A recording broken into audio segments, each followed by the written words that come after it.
Makan kenyang-kenyang ya, Asrul.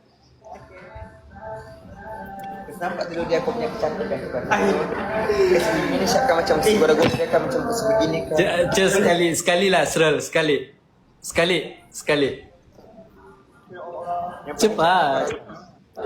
Translation lah. Okay. Ya. Wena, kenapa punya mayonnaise sampai di kelingmu? Mayonis sampai kening. Okay, go. Okay. Paling selede begini kan kalau tak apa-apa berkau. Aku tengok. Blushing saya ada Aina. Ada. Tidak boleh. Cari blushing pan. Kau cakap apa? Apaan tu ah? Okey, kau cakap apaan tu ya? Okey. Rindu bayangan. Apaan tu? Cantiknya Asrul sayang. Blushing saya ada. Aku rasa macam dah kena. Aku rasa dah macam ada kena.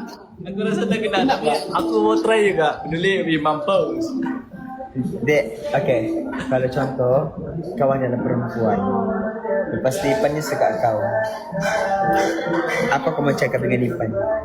Sudah kan sengaja terus nak kena. Okey, cakaplah. Apa kau mau cakap? Cakap. Cakap. Apa? Anu apa? Insomnia Irfan.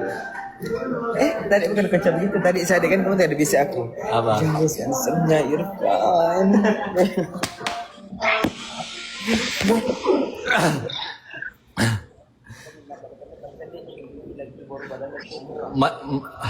Daus macam tak tenang terus dia makan Daus ah.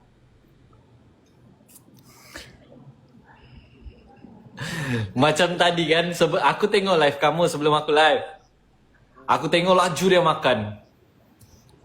Dia makan banyak lagi. Sekali bila aku masuk live sikit.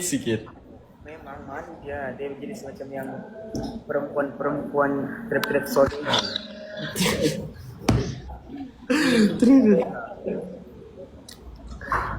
Daus next event apa lagi Daus?